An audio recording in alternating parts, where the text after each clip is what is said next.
संभवतः सबसे अधिक निराश्रित मध्यम आयु वर्ग का व्यक्ति होगा। अधिक पैसे बचाने के लिए वह हर दिन अपनी कार में रहता है। वह बस नहा धोकर अपने कार्यस्थल पर जाने के लिए कार से बाहर निकल जाता है। लेविन नाम का यह व्यक्ति निर्माण स्थल पर फोरमैन है। उनका दैनिक कार्य अपनी टीम के सदस्यों की सुरक्षा की निगरानी करना है। बॉस का अपने परिवार के साथ बहुत अच्छा रिश्ता है। वे तीनों उसे अपने ही परिवार का सदस्य मानते हैं और उसके साथ हंसी मजाक करते हैं। इस समय लेविन अचानक खिड़की से बाहर आया। मैंने एक काले रंग का इलेक्ट्रिक टी ट्रक निर्माण स्थल की ओर आते देखा। कई उग्र आदमी कार से बाहर निकले और जोर जोर से चिल्लाने लगे। अनुभवी लेविन ने एक नजर में ही समझ लिया कि फेंक बुरे इरादे से आया था, इसलिए उसने अपने बॉस को सचेत नहीं किया और यह देखने के लिए बाहर चला गया कि क्या हो रहा है। परिणाम स्वरूप उसने निर्माण स्थल पर अपने छोटे भाई को इस व्यक्ति द्वारा पीटा जाता हुआ देखा। कई बड़े आदमियों द्वारा धमकाए जाने पर लेविन कीलों की एक बाल्टी लेकर चला आया। लेविन ने अच्छे इरादे से उसे मनाने की कोशिश की, लेकिन दूसरे पक्ष ने उसे बाहर निकल जाने को कहा। किसी ने भी उसके साथ ऐसा करने की हिम्मत नहीं की। उन्होंने खुद बोलने के बाद कार्रवाई करने का निर्णय लिया। वे दोनों व्यक्ति उसके सामने कुछ भी नहीं थे। इसी समय और अधिक गंजे आदमी दौड़कर आए। लेविन ने एक थैला उठाया, उस पर चूना पाउडर फेंका गया। उन्होंने अफरा तफरी का फायदा उठाया और टूल बॉक्स से रेमिंगटन 870 T14 शॉटगन निकाल ली। उसने एक गंजे आदमी को पकड़ लिया और उस पर बंदूक तान दी। नेता ने देखा कि इस व्यक्ति से निपटना आसान नहीं था, इसलिए वह शर्मिंदगी के साथ अपने आदमियों के साथ निर्माण स्थल से बाहर निकल गया। लेविन, जिसने समस्या का समाधान कर लिया था, ने सोचा कि यही एकमात्र रास्ता है। किसी ने यह नहीं देखा, लेकिन बॉस की चतुर बेटी जेनी ने यह सब देख लिया। वह अक्सर लेविन के लिए खाना लाती थी और उसे कुछ न बताने का वादा करती थी। लेविन किसी को यह नहीं बता सका कि वह कुंग फू में अच्छी थी और तभी उसने अपने प्यार को जाने दिया। काम के अलावा लेविन सप्ताह में एक बार अपनी बेटी को लेने के लिए अपने ससुर के घर जाते थे। हर बार जब वह वहां जाती तो उसका मूड अच्छा नहीं होता, क्योंकि उसके ससुर उसे देखकर शिकायत करते और उसे कोसते, कहते कि उसने अपनी बेटी की अच्छी तरह से रक्षा नहीं की और उसके पास अपनी पोती का भरण पोषण करने के लिए पैसे कमाने की कोई क्षमता नहीं है। और हर बार लेविन केवल अपने ससुर के अभिशाप को चुपचाप सहन कर सकता है, क्योंकि वह हर हफ्ते अपनी बेटी को देखने का एकमात्र समय नहीं खोना चाहता है। अवसर बर्बाद हो गया और जब वह और उनकी बेटी गर्म सप्ताहांत बिता रहे थे तो दूसरे परिवार की बेटी मुसीबत में पड़ गई।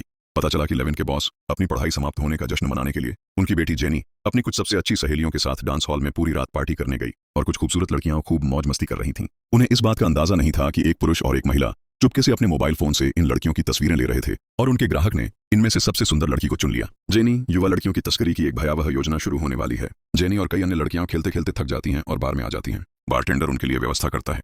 वह पीछे से लड़कियों की हरकतें देख रही थी।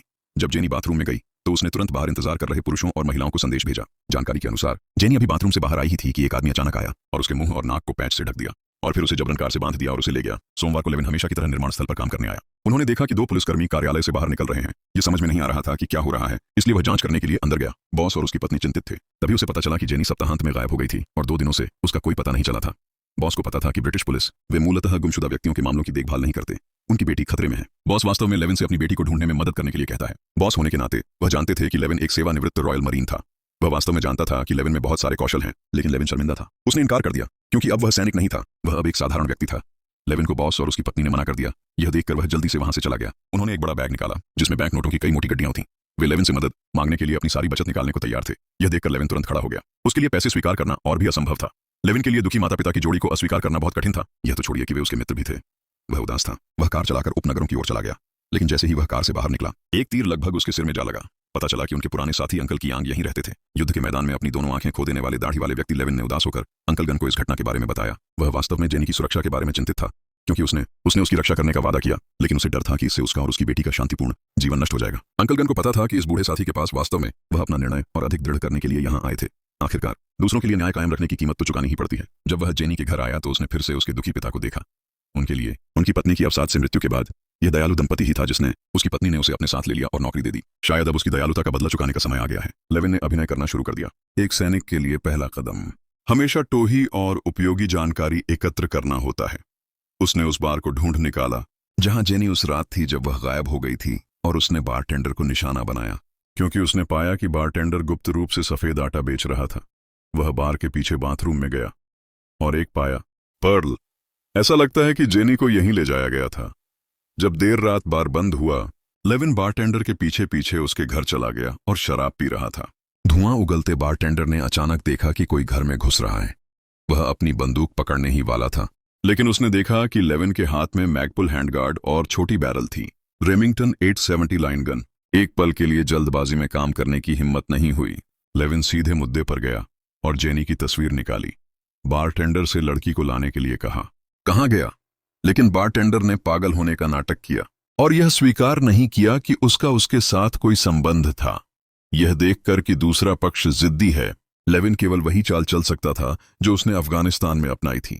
ऐसा लग रहा था कि बारटेंडर का साथी आ गया है। बारटेंडर ने मौके का फायदा उठाते हुए मदद के लिए चिल्लाया। बाहर खड़े साथी को सचेत किया और अपनी ऊंची सबमशीन गन निकाल ली। जैसे ही लेविन ने बारटेंडर से दरवाजा खोलने के लिए कहा, दोनों गुर्गों ने बिना कोई कारण बताए हमला करना शुरू कर दिया। लेकिन यह छोटा उजी लेनेटोन 870 का मुकाबला कैसे कर सकता है? लेविन ने उन्हें एक एक करके गोली मार दी। दोनों व्यक्तियों को बाहर निकाल दिया गया। उसने गुर्गे की शर्ट खोली और उसकी छाती पर टैटू देखा। वह जानता था कि वह कहां से आया है। वह रूसी ब्रदरहुड के सदस्य थे। लेविन ने कोसा, क्योंकि वह जानता था कि यह मामला इतना सरल नहीं था। ब्रदरहुड का पूरा नाम सोंतसेवो ब्रदरहुड है, जो रूसी माफिया का एक प्रमुख हिस्सा है। लेविन ने ड्रग के पैसे ले लिए और इसे डकैती का रूप दिया, फिर जल्दी से घर से निकल गया। वह ज्यादा दूर नहीं गया, बल्कि घर के बाहर ही रुका, ये देखने के लिए कि कौन आएगा। यकीनन सूट और सोने में एक आदमी, चश्मा पहने हुए बड़े आदमी अपने दो छोटे भाइयों के साथ घटनास्थल पर आए। उन्होंने कमरे में दुखद स्थिति की जांच की। उसे इसकी परवाह नहीं थी कि कोई मरा है या नहीं। उन्हें इस बात की चिंता थी कि ड्रग के पैसे गायब हो गए हैं। वह इतना क्रोधित था कि उसे अपना गुस्सा निकालने के लिए कोई जगह नहीं मिली और उसने अपने छोटे भाई को थप्पड़ मार दिया। लेविन, जो बाहर से देख रहा था, ने पाया कि वहां बहुत कुछ नहीं था। जल्द ही एक और वैन आ गई और कई सफाई करने वाली महिलाएं कमरे में दाखिल हुईं। वे सफाई कर्मी थे जो गैंगस्टरों के लिए युद्ध क्षेत्र की सफाई करने में विशेषज्ञ थे और अक्सर लाशों को साफ करते थे। कुछ लोग पुलिस को यह बताने में पूरी तरह असमर्थ बना देते हैं कि इस स्थान पर किसी की मृत्यु हुई है। बॉस को कार में जाते देख लेविन चुपचाप उनके पीछे चला गया। बॉस एक में रहता है, एक आलीशान विला में। लेविन ने इस बात का फायदा उठाया कि घर में कोई नहीं था और वह अंदर घुस गया। उसने बॉस को स्विमिंग पूल के पास बांध दिया। जब बॉस की नींद खुली तो उसने कहा, क्योंकि लेविन एक चोर है जो अपने साथी चोरों को लूटता है, उसने लेविन को चेतावनी दी कि अगर उसने ब्रदरहुड के किसी व्यक्ति को मार दिया तो उसके परिवार की 3 पीढ़ियों को उनके द्वारा शिकार बनाया जाएगा। उसे समझ में नहीं आया कि लेविन के पास ऐसा कैसे हो सकता है। उनसे लड़ने का साहस तो दिखाया, लेकिन अप्रत्याशित रूप से लेविन ने पैसे सीधे स्विमिंग पूल में फेंक दिए। उसे पैसे नहीं, बल्कि खोई हुई लड़की चाहिए थी। बॉस ने लड़की की फोटो देखी। उसे कोई अंदाजा नहीं था कि वह कौन था, लेकिन जब उसने उस बार का नाम सुना जहां लड़की गायब हो गई थी, तो उसे पता चल गया कि यह किसने किया था। लेकिन वह लेविन को नहीं बता सकता था, इसीलिए वह क्रोधित हो गया। बुरा आदमी केवल लेविन पर ही अपना हाथ रख सकता था। लेविन ने देखा कि बॉस को कोई उपयोगी जानकारी नहीं मिल पा रही है, इसलिए उसने सीधे रस्सी काट दी। ऐसे व्यक्ति पर दया करने की कोई आवश्यकता नहीं थी। अफसोस की बात है, यद्यपि वह व्यक्ति मर चुका है, लेविन ने कोई सुराग नहीं खोया है। उसने अभी अभी बॉस द्वारा बोले गए रूसी शब्दों को अपने मोबाइल फोन से रिकॉर्ड किया है। जेनी के असली अपहरणकर्ता का नाम डिमी है। यह पता लगाने के लिए कि डिमी कौन है, लेविन ने अपने संपर्कों का उपयोग किया और डिमी को फोन करके पता लगाया कि वह कौन है। मेन काम करने वाले एक पुराने साथी को डिमी के बारे में कुछ जानकारी मिली। यह पता चला कि डिमी ब्रदरहुड में सबसे कम उम्र का व्यक्ति था जो विशेषज्ञता रखता था। लेविन को यह भी पता चला कि इस आदमी के पास एक बार है जो विशेष रूप से नशीली दवाओं की तस्करी का काम करता है। इसीलिए उस रात लेविन उसे बार मिल गया। एक अजनबी के रूप में वह बार में अलग दिख रहा था। जल्द ही एक ठग उसके बगल में बैठ गया। लेविन को पता था कि उसने पैसों का एक बंडल निकाला और उसे एक डोरमैट की तरह मेज पर रख दिया। इसलिए ठगों ने उसकी चाय नहीं मांगी, बल्कि उसे बार के मुख्य क्षेत्र में ले गए। काला आदमी बीच में बैठा था। ऐसा लग रहा था कि वह बार का प्रभारी व्यक्ति था। यदि लेविन जेनी को ढूंढना चाहता था तो उसे दुश्मन के अंदर जाना होगा। इसलिए उसने ऐसा दिखावा किया कि वह कोई ऐसा व्यक्ति है जो आटा बेचने में उसके साथ सहयोग करना चाहता है। लेकिन काले भाई को उस व्यक्ति पर पूरी तरह से भरोसा नहीं था जो तुरंत सहयोग करना चाहता था, और लेविन बहुत ज्यादा एक ऐसे व्यक्ति की तरह लग रहा था जो उसके साथ सहयोग करना चाहता था। एक पुलिसकर्मी ने अपने आदमियों से इस अजनबी का परीक्षण करने को कहा। लेविन डरा नहीं और उसने गुंडों से लड़ाई शुरू कर दी, जबकि काला भाई सिर्फ तमाशा देख रहा था। वह सबको लड़ते हुए देखता रहा। उसे इस बात की जरा भी परवाह नहीं थी कि उसके छोटे भाई को बुरी तरह पीटा गया है। जब लेविन उसे मारने ही वाला था तो काले भाई ने अंततः उसे रोक दिया, क्योंकि उसने देखा कि लेविन एक पुलिसकर्मी नहीं बल्कि एक सेवानिवृत्त सैनिक था। इससे काले भाई को अपनी चिंताओं से थोड़ी राहत मिली और लेविन ने आने से पहले काफी कुछ कर लिया था। होमवर्क, दवा व्यापार मूल्य को स्पष्ट रूप से बाजार को समझने के लिए। कोई फर्क नहीं पड़ता कि कैसे काले भाई ने खामियों को खोजने की कोशिश की, इसलिए वह पहले लाई के साथ सहमत हुए। लेविन और उसके 2 आदमी अगली सुबह एक नाश्ते की दुकान पर मिले। लेविन लाया। लेन देन के लिए नकदी आ गई, लेकिन दूसरे पक्ष ने इसे प्राप्त करने के बाद लेविन को नहीं दिया। इसके बजाय उसने लेविन की ओर एक मोबाइल फोन फेंक दिया। लेविन खड़ा हुआ और सिर्फ की बोतल उठाकर पूरे बच्चे पर डाल दी। उन्होंने इसे दूसरे पक्ष के नाश्ते में डाल दिया, उन्हें चालाकी न करने की चेतावनी दी तथा उन्हें डराकर चुप करा दिया। यह गति अंडरवर्ल्ड से भी अधिक गैंगस्टर जैसी है। लेविन वापस चला गया। रास्ते में उसका नया मोबाइल फोन बज उठा। गैंगस्टर ने उसे बताया कि सामान कहाँ है। उसने बिना किसी को पता चले उन्हें अपनी कार की सीट के नीचे रख दिया था। दूसरे पक्ष ने लेविन को सिर से पैर तक जांचा था। लेविन ने अपने हाथ में डरावनी नीली गोलियों के पैकेट को देखा और उन्हें फेंक दिया। नदी में लेविन धीरे धीरे ब्रदरहुड के केंद्र के पास पहुंच रहा है, लेकिन उसने अभी तक दुश्मन को नहीं देखा है। समय समाप्त होता जा रहा है और एक दिन की ओर देरी। शिनिची को बचाने की कठिनाई तेजी से बढ़ेगी। जब लेविन यह सोच रहा था कि दुश्मन से अगला मुकाबला कैसे किया जाए, तो उसने यह उम्मीद नहीं की थी कि दूसरा पक्ष उसे अवसर देगा। हे दाजी ने फिर पुकारा, शायद इसलिए कि उसने देखा कि लाइवेन ने पैसे जल्दी चुका दिए और कोई मोलभाव नहीं किया। उसने लाइवेन से कल दीर्घकालिक सहयोग पर चर्चा करने को कहा। वह कल सूट पहनेगा क्योंकि वह एक महत्वपूर्ण व्यक्ति से मिलने जा रहा है। निर्माण स्थल पर काम कर रहे लेविन के पास सुबह सुबह सूट की दुकान पर पहुंचने के अलावा कोई विकल्प नहीं है। एक सूट खरीदने और उसे एक बड़े बॉस की तरह पहनने के बाद लेविन भारी सुरक्षा वाली बिरादरी शाखा में आया। तलाशी लेने पर उसे काला बॉस दिखाई दिया। बॉस, जो लंबे बालों वाला व्यक्ति था, पहले तो एक शब्द भी नहीं बोला, बल्कि बस लेविन को देखता रहा और उसके हर शब्द और हर क्रिया पर ध्यान देता रहा। अंततः उन्होंने अपना परिचय दिया। लेविन को राहत मिली। उन्हें उम्मीद नहीं थी कि वे लक्ष्य व्यक्ति से इतनी जल्दी मिलेंगे। यह देखा जा सकता है कि डिमी एक सतर्क व्यक्ति के रूप में उन्होंने बातचीत से पहले किसी को अपना ड्राइविंग लाइसेंस ऑनलाइन जांचने के लिए भेजा। यह पुष्टि करने के बाद कि लेविन की पृष्ठभूमि साफ है, उसने अंततः अपनी पहचान उजागर कर दी। वह मुस्कुराया, अपने नए साथी से हाथ मिलाया और फिर लेविन की ओर एक सूटकेस बढ़ा दिया। ऐसा लग रहा था कि लेविन ने सफलतापूर्वक उनका अनुमोदन प्राप्त कर लिया था। लेविन ने बाथरूम में डिब्बा खोला और वह चमकीले नीले रंग की गोलियों से भरा था, लेकिन लेविन ने सारी गोलियां शौचालय में डाल दी। बाल्टी में रखी चीज उसके लिए पैसा कमाने का साधन नहीं थी, बल्कि लोगों को नुकसान पहुंचाने वाली चीज थी। हालांकि वह पहले ही डिमी से संपर्क कर चुका था, जेनी ने अभी तक ऐसा नहीं किया था। इसके बाद लेविन ने अपना ध्यान जेनी के दोस्तों द्वारा पोस्ट की गई मित्र मंडली की ओर लगाया। उन्होंने पाया कि उस रात लड़कियों की तस्वीरों में हमेशा एक अजीब सी बात होती थी। आदमी ने उन्हें घूर कर देखा और लेविन को बारटेंडर के फोन पर इस आदमी के साथ चैट की सामग्री भी मिली और नक्शे से पता चला कि वह आदमी था डिमी के नीचे बार में। ऐसा लग रहा था कि लेविन को अंततः दिशा मिल गई थी, इसलिए वह रात में फिर से बार के बाहर चला गया। इस बार उन्होंने ऐसा नहीं किया। बेशर्मी से बार में जाने के बजाय वह अपनी कार में छिप गया और बार में स्थिति का निरीक्षण करने लगा, इस उम्मीद में कि वह फोटो में दिख रहे व्यक्ति को देख लेगा। लेकिन जिसकी उसे उम्मीद नहीं थी वह था। उसकी सारी गतिविधियां बार में मौजूद महिलाओं द्वारा निगरानी के माध्यम से स्पष्ट रूप से देखी जा रही थीं, जो महिलाएं लेविन से मिली थीं और उसके साथ काम कर चुकी थीं। उन्हें यकीन था कि यह आदमी जरूर कुछ गड़बड़ है, इसलिए उन्होंने तुरंत लेविन को पकड़ने के लिए लोगों को भेजा। लेविन ने अचानक कई कारों को आते देखा और उसे पता चल गया कि उसकी पोल खुल गई है। उसने तुरंत कार छोड़ दी और स्थिति का फायदा उठाया। वह आदमी मोटरसाइकिल पर भाग गया और जिस व्यक्ति ने उसे देखा वह सुअर जैसा मूर्ख था। मॉनिटर के सामने खड़ी महिला इतनी क्रोधित थी कि वह जोर जोर से चिल्लाने लगी और कई कारें उसके पीछे दौड़ पड़ी। लेविन के पीछे बदमाश पीछा कर रहे थे और गोलीबारी कर रहे थे। यह देखकर कि वे गाड़ी चलाते समय सटीक निशाना नहीं लगा सकते, कार में सवार बदमाश कार से बाहर निकले और निशाना साधकर गोली चला दी। खैर, एक गोली लेविन की मोटरसाइकिल पर लगी। लेविन मोटरसाइकिल से गिर गया और सीधा सामने से आ रही पुलिस कार में जा घुसा। घायल लेविन बड़ी मुश्किल से नीचे उतरा। लेविन ने सोचा कि वह सुरक्षित है जब उसने देखा कि कार में बैठी महिला पुलिस अधिकारी स्थिति के बारे में पूछने के लिए उसके पास आ रही है। हालांकि उन्हें उम्मीद नहीं थी कि रंग बिरंगी जैकेट पहने दो गैंगस्टर भाई भी आएंगे। वह आया और पुलिस वाली से बात करने लगा। लेक को एहसास हुआ कि उसके सामने खड़े पुलिसकर्मी को ब्रदरहुड ने रिश्वत दी थी। लेविन को ब्रदरहुड में ले जाया गया। भाईचारे की कार में वह जाग गया और पाया कि उसके सामने दो लोग रंगीन कपड़े में भाई थे। मालिक के बगल में वह डूब गया। अपने मालिक से बदला लेने के लिए उसने लेविन को बांधकर नदी में फेंकने का फैसला किया। हालांकि एक विशेष बल के सैनिक के रूप में लेविन कैसे वहां बैठकर मौत का इंतजार कर सकता था। उन तीनों ने कार के पीछे भयंकर लड़ाई शुरू कर दी। लेविन अपने दोनों हाथों को फंसाए हुए हिलती हुई कार में कड़ी मशक्कत कर रहा था। उनमें से एक ने पिस्तौल निकाल ली और जब कई लोग पिस्तौल के लिए लड़ रहे थे तो पिस्तौल से गलती से गोली चल गई और ड्राइविंग सीट पर बैठे ड्राइवर की मौत हो गई। ट्रक अनियंत्रित होकर पलट गया। अंदर मौजूद कई लोग खड़े नहीं हो सके और गिर पड़े। कार जड़त्व के कारण झील की ओर फिसल रही थी, चिंगारियां उड़ रही थीं और लेविन अभी भी उन दो लोगों से लड़ रहा था। यानमिंग ने जल्दी से जमीन पर पड़ी पिस्तौल उठाई और अंततः लड़ाई समाप्त कर दी। हिलते हुए ट्रक को देखकर लेविन ने उसे फिर से लात मारी और पूरा ट्रक ढह गया। फिर वह झील में डूब गया। काले वस्त्र पहने एक बूढ़ा आदमी रंगीन भाइयों के मुर्दा घर में दिखाई दिया। वह बिरादरी के बुजुर्ग थे और मुर्दा घर में दो शव थे। वह उसका बेटा था। वह क्रोधित हो गए और उन्होंने तुरंत ब्रदरहुड की आपातकालीन बैठक बुलाई। हाल ही में जो कुछ हुआ था उस पर चर्चा करने के लिए कई बुजुर्ग एकत्र हुए। कुछ ही दिनों में कई लोग मर गए। महान बुजुर्ग को पता था कि स्थिति गंभीर थी, इसलिए उन्होंने काले वस्त्रधारी बुजुर्ग के पीछे पीछे काम करने के लिए दो सर्वश्रेष्ठ हथियारों को बुलाया। हालात इस बिंदु पर पहुंच गए हैं और खूनी तूफान आने वाला है। काले वस्त्र पहने बुजुर्ग अपने आदमियों को पहले डिमी के क्षेत्र में ले गया और उसके एक हथियारे का पीछा किया। उसने AK-74 स्वचालित राइफल उठाई और बॉलरूम की छत पर गोली चला दी, जिससे सभी अतिथि डरकर चारों ओर भाग गए। गंजे हत्यारे ने मी को बुरी तरह मारा। जब तक लेविन की तस्वीर उसके सामने नहीं रखी गई तब तक उसे पता नहीं चला कि क्या हुआ। उसे एहसास हुआ कि वह उसका व्यापारिक साझेदार ही उसके संगठन का दुश्मन निकला। यह कोई आश्चर्य की बात नहीं थी कि वह कुछ भी नहीं जानता था, क्योंकि ब्रदरहुड का आंतरिक संगठन हमेशा से ही ऐसा रहा था। वे बिखरे हुए और स्वतंत्र थे तथा उनकी जानकारी पूरी तरह से संप्रेषित नहीं की गई थी। लेकिन अब काले वस्त्र पहने बुजुर्ग अपने दो बेटों का बदला लेने आया था और डिमी को याद आया कि उसने एक महत्वपूर्ण सुराग है जो वह दोनों हाथों से दे सकता है। वह यह कि उसने लेविन का ड्राइविंग लाइसेंस बचा लिया है। इसलिए हैकर्स की मदद से लेविन की सारी जानकारी लीक हो गई है। उसकी सारी जानकारी एकत्र कर ली गई, जिसमें उसकी बेटी और ससुर के बारे में जानकारी भी शामिल थी। इसलिए गैंगस्टरों ने वही किया जिसमें वे सबसे अच्छे थे, लेविन को भगाना। अचानक उन्हें अपनी बेटी के स्कूल से फोन आया कि आज उसे लेने कोई नहीं आया।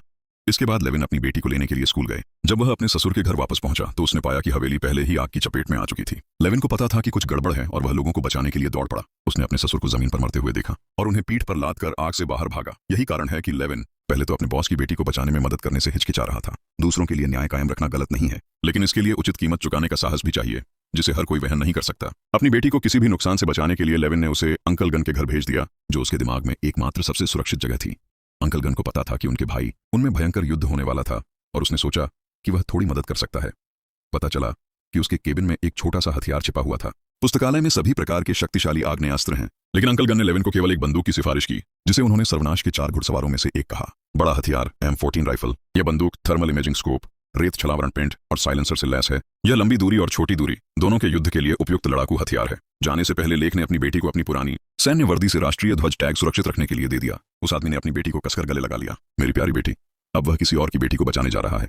दूसरी तरफ जेनी को कार में अगवा करने वाले गुंडों द्वारा ले जाया जा रहा है, जो उसके साथ बलात्कार करने के लिए तैयार हैं। गैंगस्टर लड़की को छेड़ने ही वाला था, लेकिन जेनी अचानक उसके सामने आ गई और उसके सामने वाली सीट पर लात मार दी। कार एक पेड़ से टकरा गई और आगे की सीट पर बैठे दंपति के एयरबैग खुल गए। जेनी ने इस अवसर का लाभ उठाकर दरवाजा खोलकर भाग निकली। अप्रत्याशित रूप से यह कमजोर दिखने वाली लड़की बहुत शारीरिक रूप से शक्तिशाली थी। वह पूरी दूरी तक भागती रही और वास्तव में उसका पीछा कर रहे दो लोगों को बहुत पीछे छोड़ आई। जेनी सड़क की ओर भागी और जब वह सोच ही रही थी कि आगे कहां जाए, तभी दूर से एक पुलिस की गाड़ी आकर रुकी। उसने पुलिस की गाड़ी को जल्दी से आगे बढ़ने के लिए चिल्लाया। वह रुकी और देखा कि एक पुलिसकर्मी कार से उतरकर उसका स्वागत कर रहा है। अंततः उसे राहत महसूस हुई। पुलिसकर्मी उसे घर ले जाने के लिए सहमत हो गई। यह एक जागीर थी जिसकी सुरक्षा कई बंदूकधारियों द्वारा की जाती थी। जब तक जेनी ने कार की खिड़की के बाहर व्यभिचारियों को नहीं देखा, तब तक उसे यह एहसास नहीं हुआ कि उसे भ्रष्ट पुलिस द्वारा सीधे गिरोह के मुख्यालय में भेज दिया गया था। इस समय लेविन चुपचाप डांस हॉल में आ गया था जहां डिमी थी। वह फिर से सैनिक बनना चाहता था और दुश्मन को मारना तथा चोर को पकड़ना चाहता था।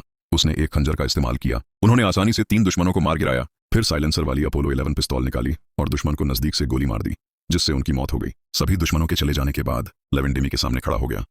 यह उनकी दूसरी मुलाकात थी। डिमी ने अपनी पत्नी को बंदूक के बल पर बंधक बनाकर उसे रोकने का प्रयास किया। लेविन खुद को चोट पहुंचाना चाहता था, लेकिन उसने यह उम्मीद नहीं की थी कि दूसरा पक्ष उसके बंदूक पकड़े हुए हाथ में गोली मार देगा। जब तक लेविन ने जेनी की तस्वीर नहीं निकाली, तब तक डिमी को पता नहीं चला। मैं जानता हूं कि इस आदमी ने यह सब कुछ सिर्फ इस लड़की के लिए किया था और जेनी को वास्तव में उसके आदमियों द्वारा 2 मिलियन की ऊंची कीमत पर उसे वापस पाने के लिए अपहरण कर लिया गया था। इसे ग्राहकों को आनंद के लिए बेचें। लेविन के दबाव में डिमी उसे आधार शिविर का स्थान ढूंढने के लिए ले गया। लेविन ने डिमी को कार से बाहर निकाला और अपराधी को पकड़ लिया। अंतिम बातचीत के बाद लेविन ने अपनी बुलेट प्रूफ जैकेट पहनी और अपना M14 लिया। वह मारने को तैयार था। उन्होंने पहली बार आवा का प्रयोग किया। लो 11 खामोश पिस्तौल से घर के पास पेड़ पर गुप्त संतरी को मार डालो। फिर गश्ती चौकी में अंतराल की गणना करने के बाद गेट के पास पहुंचो। अंधेरे में छिप जाओ और अचानक हमला करो जब कोई ध्यान नहीं दे रहा हो। इस समय जेनी को भी दंपति ने गंदे बाथरूम में ले जाकर फोन काट दिया। आज रात जब मोटा आदमी अपनी पाश्विक वासना को बाहर निकालने ही वाला था, उसके मालिक लेविन ने, जो गलियारे के कोने पर खड़ा था, एक M67 ग्रेनेड फेंका और उसे मार डाला। हत्या की औपचारिक शुरुआत हुई। लेविन ने अपना M14 विमान संभाला और दुश्मन को बहुत नजदीक से सटीक निशाना लगाकर मार गिराया। उन्होंने बिना किसी देरी के 2 गोलियों से एक दुश्मन को मार गिराया। फूजी ने बड़ी संख्या में मोटरसाइकिल टीम के सदस्यों का नेतृत्व करते हुए हमला किया। उसने अपने सबसे अच्छे सवार को खिड़की तोड़कर अंदर आने को कहा और दुश्मन पर अपना गुस्सा निकालने को कहा। लेविन ने दुश्मन को मार डाला। वह मोटरसाइकिल सवार के साथ चक्कर लगाने लगा और उसे अपनी ओर आते देख लेविन ने नजदीक से 2 राउंड गोलियां चला दी। उसके हाथ में M14 सचमुच तलवार की तरह स्थिर थी। वह अपनी बंदूक की मैगजीन बदलने ही वाला था कि बूढ़े चरवाहे ने, जो पहले भी उससे मिल चुका था, उस पर चाकू से हमला कर दिया। लेविन के हाथ में M14 तुरंत ही उसकी मदद करने वाला एक नजदीकी हथियार बन गया। उसने दुश्मन की ताकत को अवरुद्ध कर दिया और जब उसने बूढ़े चरवाहे को दूर धकेल दिया तो काला भाई एक छोटी डबल बैरल वाली बंदूक लेकर दौड़ा। उसने और काले भाई ने एक करीबी लड़ाई शुरू की, लेकिन यह स्पष्ट है कि ब्लैक ब्रदर भी एक पूर्व सैनिक है और उसके पास बहुत ताकत है। वह लेविन को सीधे बाहर फेंक देता है। लेविन अपना टूटा हुआ ब्लेड निकालता है और सीधे लड़ता है। ब्लैक ब्रदर अंततः काले भाई को हराने के बाद, जो एक सैनिक भी था, लेविन ने पहली बार दुश्मन की आंखों को ढंका। M14 के लिए नई मैगजीन बदलने के बाद लेविन ने खोज जारी रखी। वह जेनी को ढूंढ रहा था। तभी अचानक उसने जेनी को उसे पुकारते हुए सुना। उसने दरवाजा खोला और देखा कि सामने चिकना अमीर आदमी खड़ा है। अमीर आदमी को गोली मार दी गई। भयभीत दंपति ने दरवाजे पर गोली चला दी। जब लेविन की गोलियां खत्म हो गईं तो वह तेजी से अंदर चला गया। लड़की की तस्करी करने वाले व्यक्ति को टाइल्स पर जोर से पटकने और उसे उसके जीवन की सबसे दर्दनाक चोट पहुंचाने के बाद लेविन ने कोहनी से उसे नरक में भेज दिया। दूसरी महिला का भी अंत बुरा हुआ। जैसे ही वह भागने वाली थी, जेनी ने उसे लात मारकर नीचे गिरा दिया, जो जमीन पर लटकी हुई थी। जेनी ने अपनी टांगें उसके चारों ओर कसकर जकड़ लीं। उसने अपनी पूरी ताकत लगा दी, साथ ही पिछले कुछ दिनों से महसूस किए गए क्रोध और दुहक को भी साथ में लिया और अंततः महिला की गर्दन मोड़ने में कामयाब हो गया। लेविन ने जेन को डरा दिया। नी उसे अपने साथ लेकर जाने वाला था। हालांकि मामला अभी खत्म नहीं हुआ था। ब्रदरहुड के 2 हत्यारे भी यहां पहुंचे। वे भारी हथियारों के साथ कमरे में घुसे थे। अलार्म बजने पर 2 अश्वेत पुलिसकर्मी कमरे में पहुंचे। हालांकि दोनों हत्यारों को यह नहीं पता था कि बाहर खड़े पुलिसकर्मी भी उन्हीं के समूह से हैं। वे एक दूसरे को देखकर मुस्कुराए। उसने बाहर खड़ी पुलिस की गाड़ी पर ताबड़तोड़ गोलियां चलाईं। महिला अश्वेत पुलिस अधिकारी के चिल्लाने के बीच पुलिस कार आग के गोले में बदल गई। गंजे हत्यारे ने अचानक लेविन को देखा। एक व्यक्ति प्रकट हुआ और उसने तथा उसके साथियों ने लेविन की दिशा में भीषण गोलीबारी शुरू कर दी। ऐसा प्रतीत होता था कि वे दोनों एक निश्चित बिंदु पर लंबे समय तक निशाना लगाना पसंद करते थे। भले ही निशाना लगे या नहीं, लक्ष्य पर निशाना लगा, लेकिन लेविन इतनी शक्तिशाली गोलाबारी के सामने अपना सिर नहीं दिखा सकता था। इसलिए उसने अपनी छाती पर रखा फोन केस खोला और M14 बंदूक की नोक बाहर निकाली। अपने साथी को गोली लगते देख गंजा आदमी जल्दी से भागा छुप कर, लेकिन लेविन ने उसे एक उपहार दिया। आखिरकार सभी दुश्मनों को हल कर दिया। लेविन ने अपने हाथ में M14 को मेज पर रख दिया और दुश्मन को मारने में उसका साथ देने वाले व्यक्ति ने अलविदा कहा, जो कि सैनिक होने पर उनके लिए विदाई समारोह था। और शिनिची ने भी अपने दोनों हाथ बुरे घर की ओर बढ़ा दिए। यह उनका विदाई समारोह था। काले कपड़े पहने बुजुर्ग व्यक्ति आंगन में खड़ा होकर अपने दुश्मन को मोटरसाइकिल पर भागते हुए देख रहा था। उसने डायल किया। बिरादरी के महाप्रबंधक ने उन्हें बुलाया और उनसे अधिक शक्तिशाली लोगों को भेजने को कहा, लेकिन उन्हें यह उम्मीद नहीं थी कि महाप्रबंधक को लगेगा कि मामला खत्म हो गया है। वज्र जानवर ने अपना लक्ष्य हासिल कर लिया है। आइए अब इस मामले को यहीं समाप्त करें और इस पर और अधिक बात न करें। यदि काले वस्त्र पहने बुजुर्ग फिर भी जिद पर अड़े रहे तो ब्रदरहुड क्या करेगा, क्योंकि गिरोह का हित हर चीज से ऊपर है। इसलिए काले कपड़े पहने बुजुर्ग व्यक्ति दर्द और लाचारी में दहाड़ते हुए चुपचाप फोन रख सकता था। वज्र उसे घर वापस भेजने के बाद उसने देखा कि पूरा परिवार रो रहा था और थककर एक दूसरे से गले मिल रहा था। ऐसा लग रहा था कि उसने सही काम किया था, उसने एक परिवार को बचाया था। लेविन चुपचाप घर से बाहर चला गया क्योंकि उसका अपना परिवार उसका इंतजार कर रहा था। हम हमेशा स्क्रीन पर न्याय के लिए खड़े लोगों को देखना पसंद करते हैं, दुनिया से निकले वो नायक जिन्हें बुराई को सजा देते और कमजोरों की मदद करते देखना। ये कहानियां हमेशा हमारे दिलों में खून की आग जलाती हैं, लेकिन असल दुनिया में पाप और दुख, झूठ, हिंसा और अन्याय अभी भी अंधेरे में पनपते और फैलते रहते हैं। लेकिन मानव हृदय हमेशा शाश्वत आशा से जलता रहता है, यह आशा करते हुए कि न्याय हमेशा कायम रहेगा। न्याय की कगार पर लटके हुए मैं चाहता हूं कि दर्द और द्वेष पूरी तरह से समाप्त हो जाएं, और आशा करता हूं कि हर जीवन शांति और दया से नहाया जा सके।